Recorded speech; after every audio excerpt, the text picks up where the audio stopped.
What if the missing piece was never lost? For ages, the human heart has often felt a persistent yearning, a subtle sense of something vital just beyond its grasp. Yet consider for a moment if this very feeling of absence is merely a reflection, obscuring the boundless completeness that has always been your essence. What if the cherished piece you tirelessly seek has never truly been separated from you at all? A certain resonance hummed through the lives of countless individuals, a soft, persistent chord that suggested something essential remained just out of reach. It was not a thunderous clamor, but rather a quiet, undeniable current beneath the surface of daily existence, a sense that a vital piece had been misplaced, a subtle vacancy lingering despite outward abundance. One often found oneself tracing the contours of this elusive void, a quiet ache that persisted even amidst laughter and accomplishment, a silent testament to a deep-seated, unfulfilled longing. This subtle yearning manifested in a myriad of forms, a tapestry woven with threads of deep human desires. For some, it whispered of a profound connection, a bond so complete that no chasm could ever form between hearts. They sought it in shared glances, in spoken words that promised understanding, in the tender embrace that fleetingly quieted the soul's unrest. Yet even in the warmth of such moments, a shadow might lengthen, reminding them of a deeper communion still sought, a final merging that seemed forever just beyond their grasp, intensifying the internal struggle. Others, in their quiet moments, felt this absence as a call for altered circumstances. Perhaps a different path, a loftier position, or a grander setting promised the completion they imagined. They pursued elevated status, amassed greater possessions, or sought new horizons, believing that the external shift would finally align the internal landscape.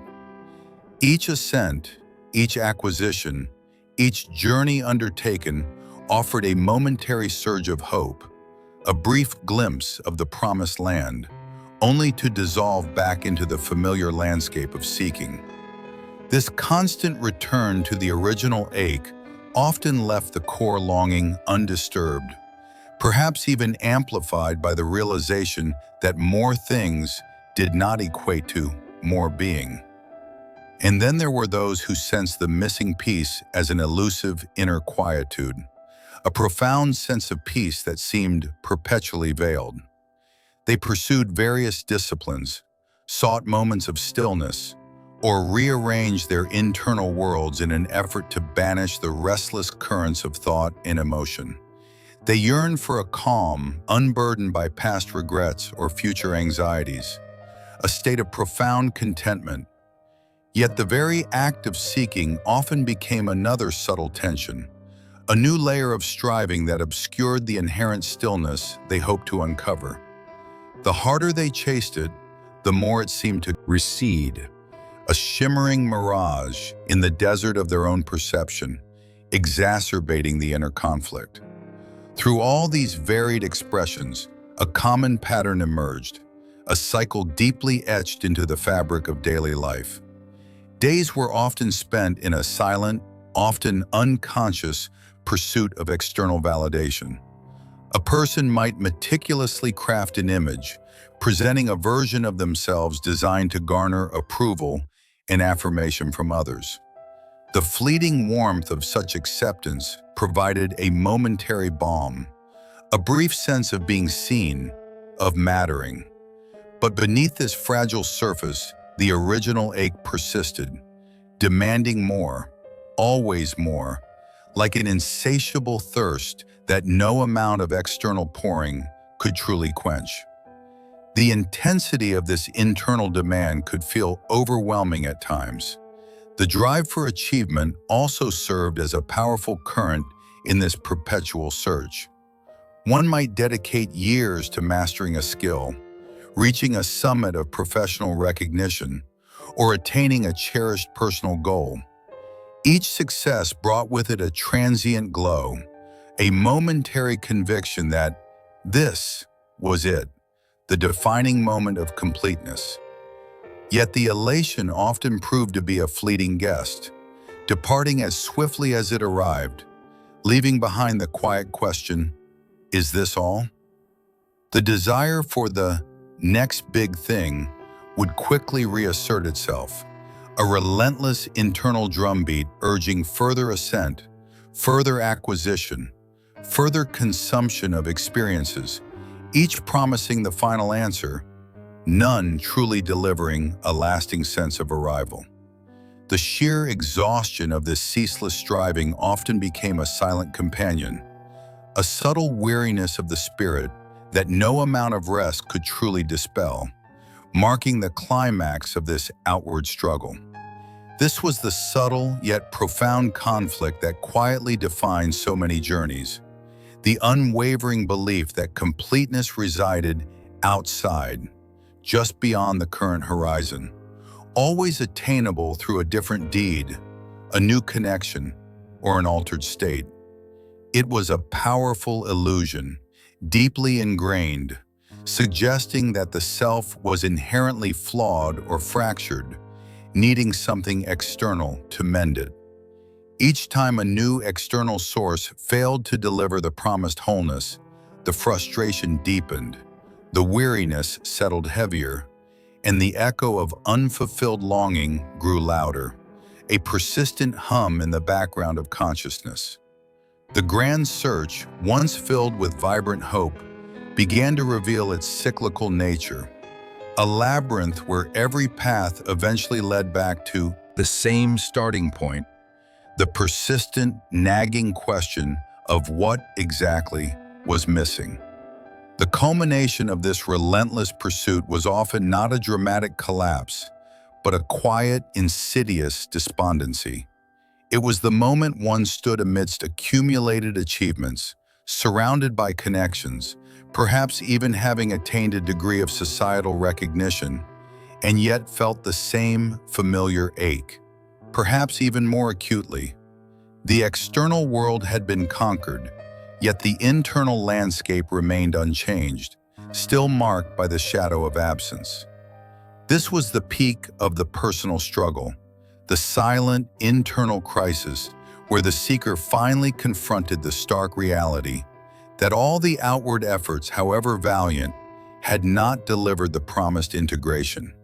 It was the quiet, profound realization that the missing piece had remained elusive, not for lack of trying, but perhaps because its very nature had been misunderstood from the start. This realization, though initially disheartening, held within it the silent, potent seed of a different kind of inquiry, a turning inward after the long, exhaustive outward journey, the quiet question that had begun to surface in the hearts of many, the profound inquiry into the nature of their own enduring incompleteness, found its counterpoint in a vast, pervasive chorus. This was the collective voice of the shared world, a symphony of cultural narratives and prevailing wisdom that often pointed, with unwavering certainty, toward the boundless expanse of external remedies.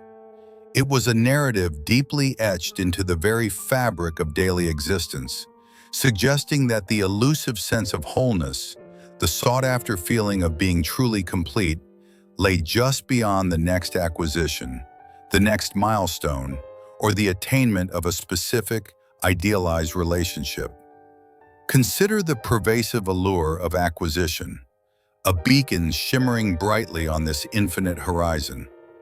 One was often led to believe that the perfect object, the latest innovation, or a coveted symbol of status would finally bridge the perceived gap. There was the momentary thrill, the fleeting effervescence that accompanied the unwrapping of something new, the initial satisfaction of possessing an item long desired. For a brief span, the mind might quiet, the yearning might recede, lulled by the promise of permanence that material things seem to offer.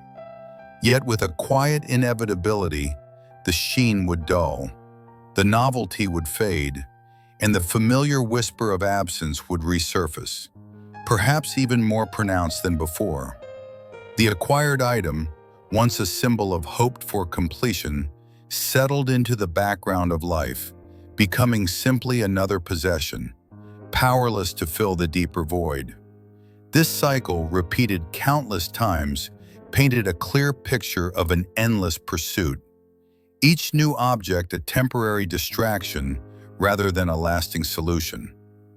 Then there was the powerful current of achievement, another potent directive from the external world. From early life, individuals were often encouraged to strive, to overcome, to conquer new heights in their chosen fields. The pursuit of academic distinction, the climb up professional ladders, the attainment of public recognition, or the mastery of complex skills all promised a distinct sense of arrival, a feeling of having finally made it. The moment of triumph, the applause, the quiet satisfaction of a goal realized, these were potent experiences, offering a powerful, yet ultimately transient, sense of fulfillment. For a time, the inner landscape might feel aligned, the self momentarily validated by external metrics of success. But just as the echoes of celebration began to fade, a new summit would appear on the horizon. A fresh challenge beckoning, or the quiet disquiet would return, reminding one that the sense of inherent incompleteness had merely been masked, not dissolved.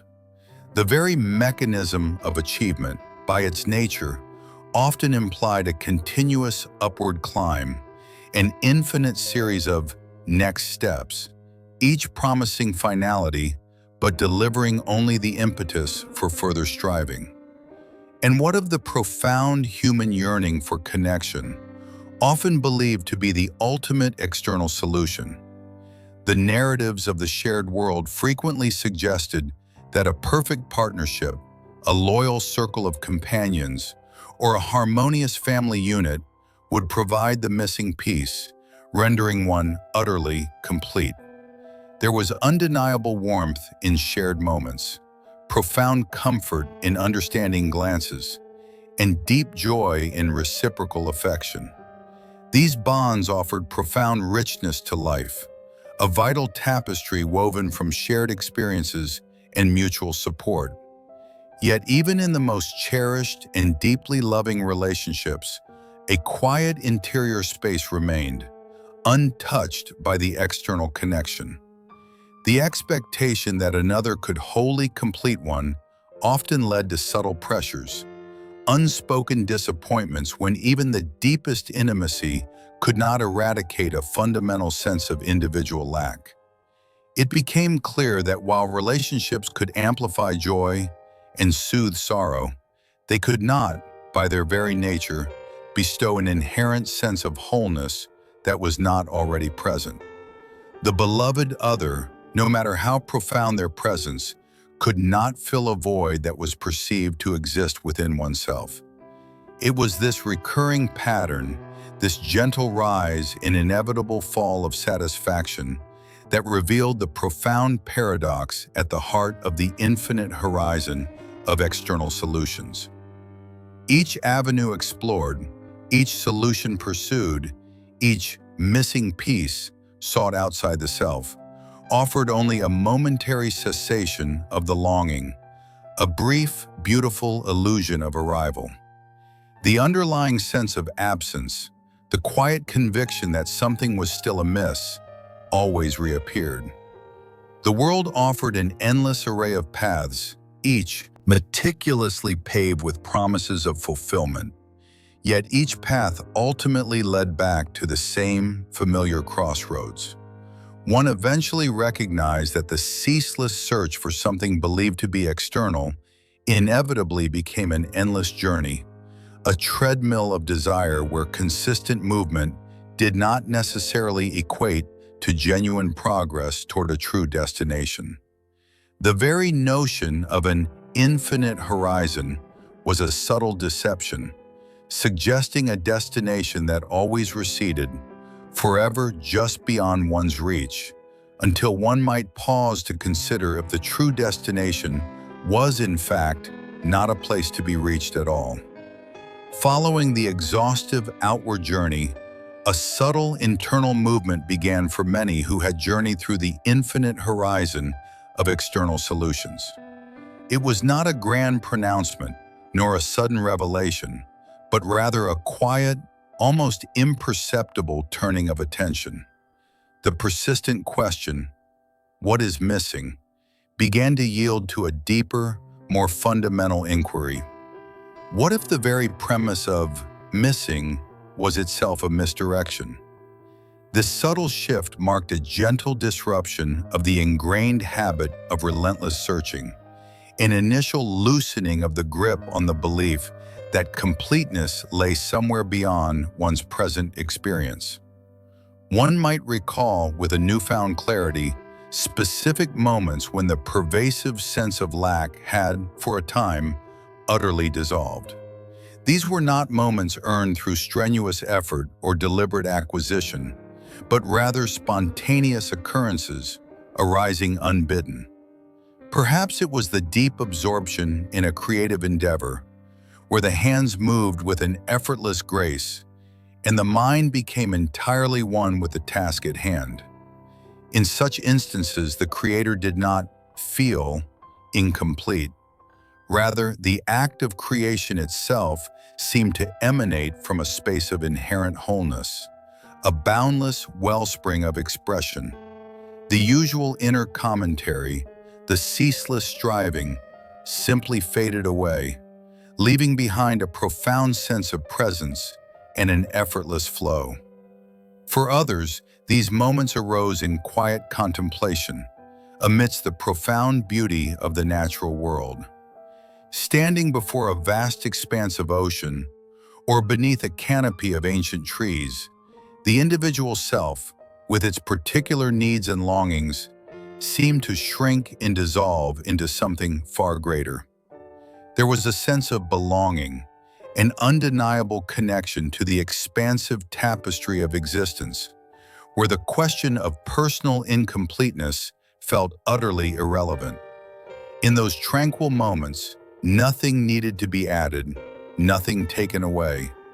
A deep peace settled, born not of external circumstance, but from an inner alignment with the vastness of being. The silence itself became a profound affirmation.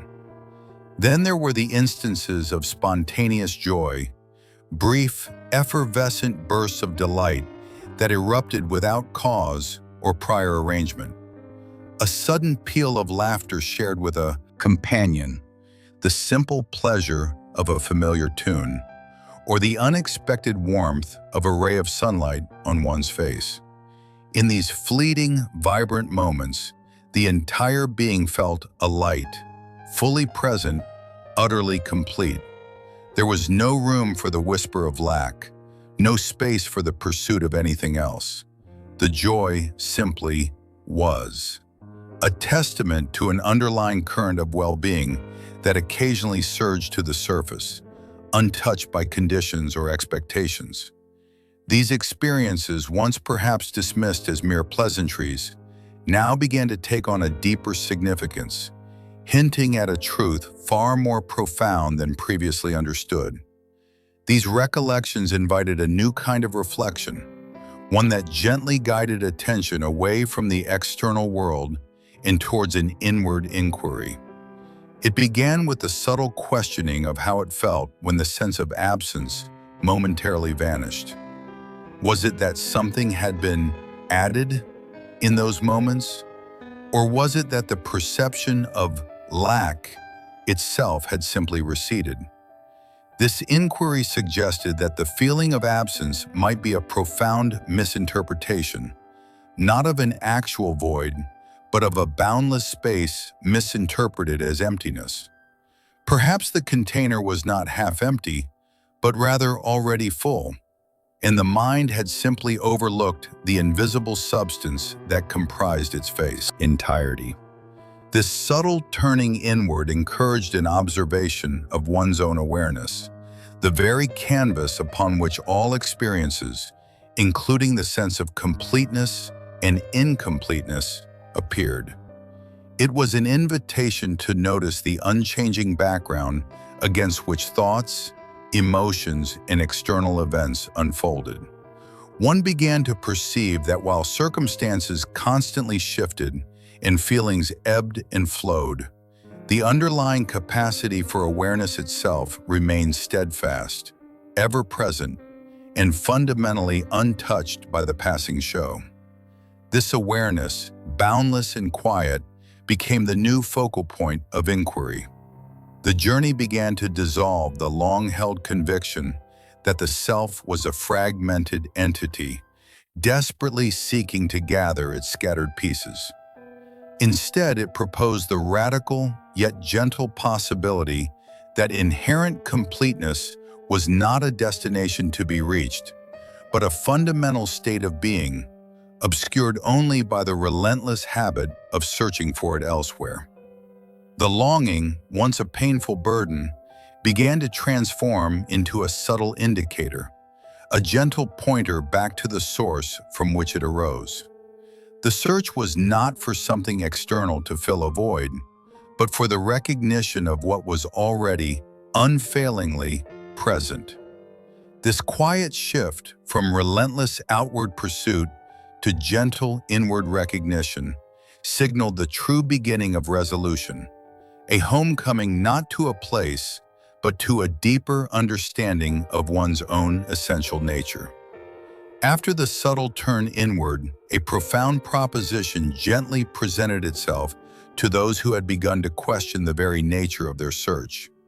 It was a radical shift in perspective, one that suggested the missing piece had in fact never been truly absent. Rather, it had merely been obscured, much like the sun behind a passing cloud, its brilliance undiminished, simply unseen.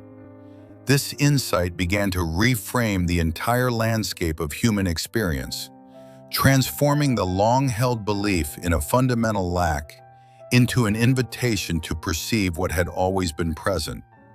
The persistent sense of incompleteness, so long accepted as an inherent truth, began to be viewed through a different lens, as a construct of thought, a learned habit of perception. From early stages of life, one had been subtly, yet consistently, conditioned to look for fulfillment outside, to measure oneself against external benchmarks, and to interpret internal sensations of yearning as definitive proof of a deficit. This constant outward gaze, reinforced by collective narratives and personal experiences, created a deeply ingrained pattern of belief that the self was inherently fragmented, always requiring something additional to become whole. The feeling of separation, therefore, was not a reflection of an actual void, but a symptom of a particular way of thinking, a recurring mental habit that mistook its own projections for reality. This realization invited a deeper contemplation. What if one's fundamental nature was, and always had been, one of inherent completeness? What if this intrinsic wholeness remained eternally present, untouched by the fluctuating currents of circumstance, the shifting tides of emotion, or the transient formations of thought? Consider the vast, boundless sky. It remains eternally whole, unblemished, and complete, regardless of the clouds that drift across its expanse. A storm may rage, a gray blanket may cover its face, or a brilliant sunset may paint it in vivid hues. But the sky itself is never diminished, never altered in its fundamental nature.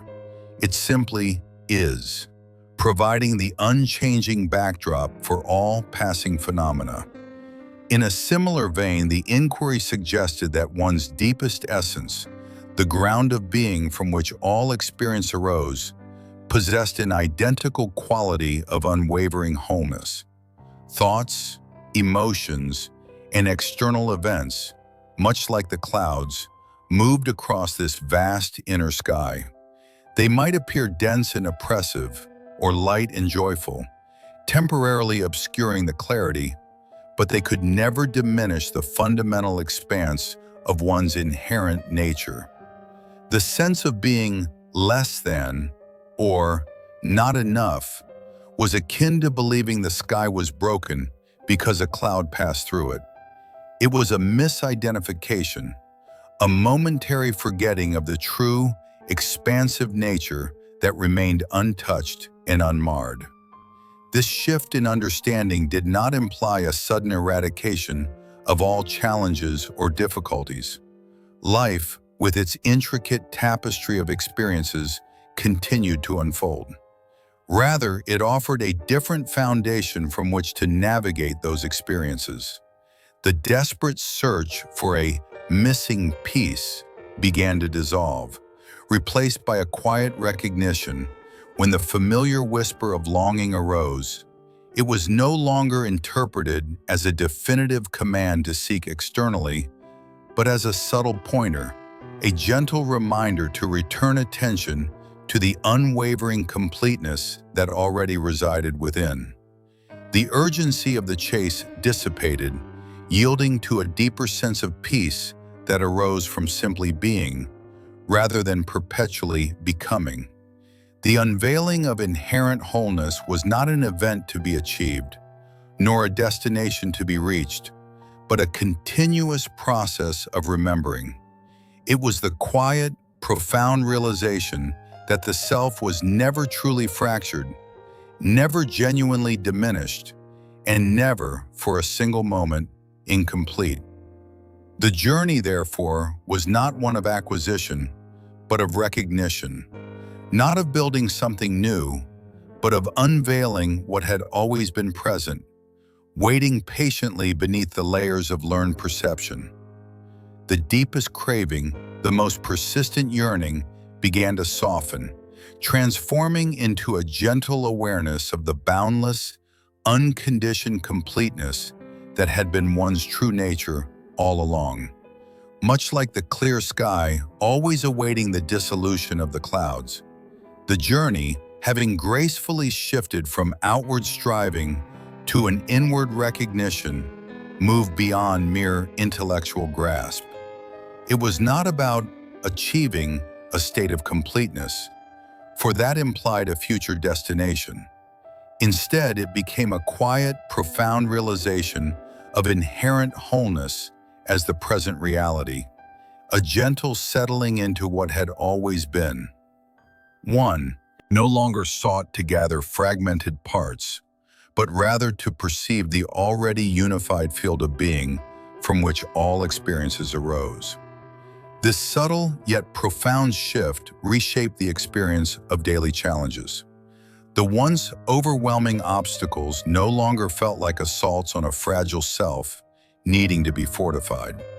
Instead, they appeared as transient phenomena arising within a vast, unshakable ground. One found oneself less reactive to external pressures, able to observe difficulties with a sense of spaciousness, allowing circumstances to unfold without the urgent need to control or fix them from a place of perceived lack. In relationships, this recognition fostered a different quality of connection. The subconscious demands for another to fill an imagined void began to recede. Instead of seeking validation or completion from others, one approached interactions from an already full, abundant space. This allowed for a more authentic engagement, free from the subtle clinginess or fear of abandonment that often arose from a belief in incompleteness. Relationships deepened, becoming arenas for shared experience rather than sources of personal fulfillment. Life, in its natural flow, began to feel less like a struggle against external forces and more like a gentle current to be navigated with ease.